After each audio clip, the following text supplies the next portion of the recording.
कहानी की शुरुआत होती है जहां पर पहली बार एक लड़की बिना अंडरवियर के सो रही थी। जब ये लड़की गहरी नींद में थी तभी कोई इसका ब्लैंकेट खींच लेता है। इससे उसकी आंख खुल जाती है और जैसे ही वह चेक करने के लिए उठती है तभी कोई पीछे से उसके बालों को पकड़कर उसे बेड पर पटक देता है और ऐसा करने वाला कोई और नहीं बल्कि खुद उसका पिता था। लड़की अपने पिता से पूछती है कि क्या बात है, लेकिन उसका पिता उसे कोई जवाब नहीं देता और अपनी बेटी के शरीर पर गंदी नजर डालता है। इसके बाद वह अपने चेहरे को अपनी बेटी के सामने लेकर आता है और उससे बोलता है कि मेरी बेटी कितनी बड़ी हो गई है। अब लड़की अपने बाप के मुंह से ऐसी बातें सुनकर डर जाती है। इसके बाद वो लड़की के बालों को छोड़कर उसके चेहरे को छूने लगते हैं। अब लड़की उनसे डर कर रोने लगती है। अब ये लड़की समझ नहीं पा रही थी कि उसके साथ यह हो क्या रहा है और तभी उसके पिता यहाँ से चले जाते हैं। अब अगली सुबह उस लड़की की माँ खाना बना रही होती है।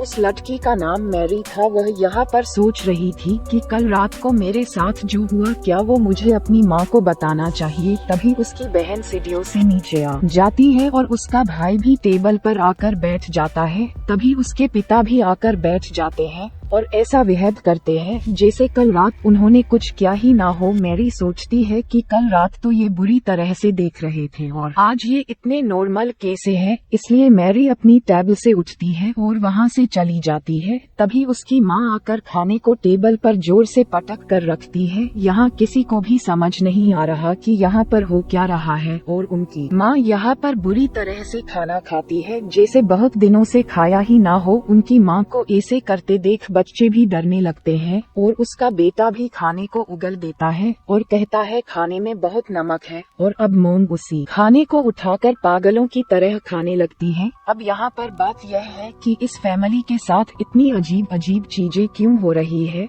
दरअसल ये लोग अपने नए घर में आए हैं, उनके साथ ऐसी ही अजीबोगरीब चीजें हो रही है। उनके पड़ोसी कभी उनके आंगन में अजीब से स्टैचू लगा देते हैं तो सुबह कोई उनके घर के सामने मरा हुआ जानवर लटका देता है और पिता अपनी बेटी के साथ अजीबोगरीब हरकतें करता है। उनकी माँ सुबह सुबह अजीब जानवरों की तरह खाना खाती है। उसकी माँ बचा हुआ खाना अपने बेटे को देती है लेकिन बेटा नहीं खाना चाहता। वह अपनी पापा की तरफ देखता है। कहते हैं कि अगर तुम नहीं खाना चाहते तो मत खाओ। ये बात सुनकर मोम गुस्सा भरी निगाहों से देखती है। इसके बाद खाने को टेबल से फेंक देती है। इससे बच्चे बहुत डर जाते हैं और उसकी माँ उन पर चिल्लाने लगती है। उनकी माँ कहती है जो मैं बना लिया करूँ उन्हें चुपचाप खा लिया करो। वो इतनी जोर से चिल्लाती है कि उसका बेटा डर के मारे रोने लगता है। उन्हें समझ नहीं आ रहा था ये क्या हो रहा है, लेकिन ये तो बस शुरुआत थी। मेरी बाथरूम में गर्म पानी से नहा रही थी तभी उसके पास कोई आकर खड़ा हो जाता है। जब वो शीशे को साफ करती है तो वो डर जाती है। उसकी जुड़वा बहन उसे डरा देती है लेकिन उसकी बहन उससे बस मजाक कर रही थी। इसके बाद दोनों बहनें अपने कमरे में चली जाती है जहाँ पर मैरी अपनी बहन को बताती है कि हर रात कैसे उसके पापा उसके रूम में आकर उसके साथ अजीबोगरीब हरकतें करते हैं। मेरी को ये बात सुनकर यकीन नहीं होता कि यह सब उसकी बहन के साथ भी हो रहा है।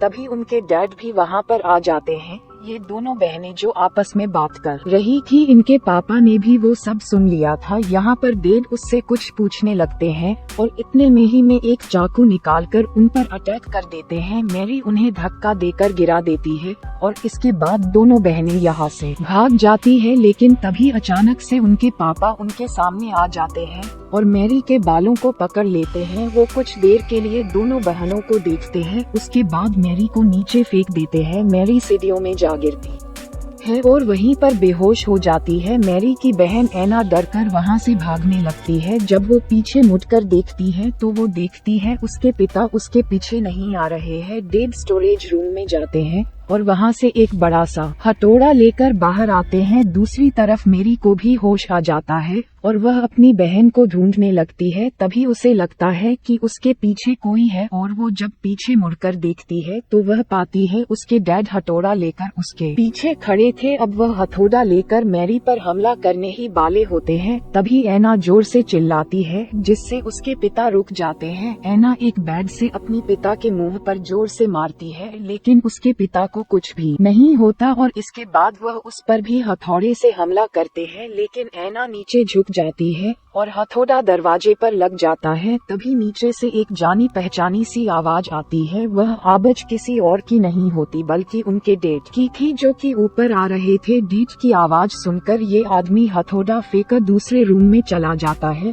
तभी उनके पिता ऊपर आते हैं, जो कि काफी डरे हुए थे। वह अपनी वीडियो को देखते हैं, जो कि उनसे डर के पीछे हट रही थी। पिता का पैर हथौड़े पर आता है और वह दीवार पर हुआ बड़ा सा छेद भी देखते हैं। पिता अपनी बेटियों से कहता है, क्या तुम लोग यहाँ पर लड़ाई कर रही थी? लेकिन वो दोनों कोई जवाब नहीं देती है। और तभी उनका भाई अपने कमरे से निकलकर यहाँ पर आता है। मैरी और ऐना उसे वहाँ से भागने के लिए कहती है और तभी एक औरत उस हथौड़े को उठा लेती है, जो कि उनकी माँ थी। उनको पिता मुकद्दर अपनी वाईफाई को देखते हैं, जो कि उनके पास आती है और अचानक से उन पर हमला करने लगती है। उनके पिता उन्हें रोकने की भी कोशिश करते हैं, लेकिन उनकी माँ उनके पिता को भी धक्का मारकर गिरा देते हैं और उनकी माँ चुड़ैल जैसी हंसती है और टूटे हुए कांच पर पैर रखकर अपने रूम में चली जाती है। तभी नीचे से आवाज आती है और ये इनकी असली माँ थी और उनकी माँ उनसे कहती है यहाँ पर क्या हुआ है, लेकिन सब उनसे डरने लगते हैं। उनके पिता डरते हुए रूम का दरवाजा खोलते हैं। रूम में कोई नहीं होता, पर उनके पिता पड़े हुए हथौड़े को देखते हैं। इसके बाद उनकी माँ बेटिया के पास जाते हैं, उनसे पूछती है कि क्या हुआ, लेकिन ऐना और मेरी अपनी माँ से डर रही थी। अब उनके पिता अपने भाई को घर बुलाते हैं। उनका भाई चर्च का एक फादर था। अगले दिन वहीं के घर आता है। फादर उन्हें ऐसी ही अजीब घटना हुए बारे में बताता है, लेकिन उसका बड़ा भाई इस सब पर विश्वास नहीं करता था। रात को ही लोग डिसाइड करते हैं कि यह सभी एक रूम में एक साथ सोएंगे। आधी रात को उनके छोटे बच्चे को टॉयलेट आती है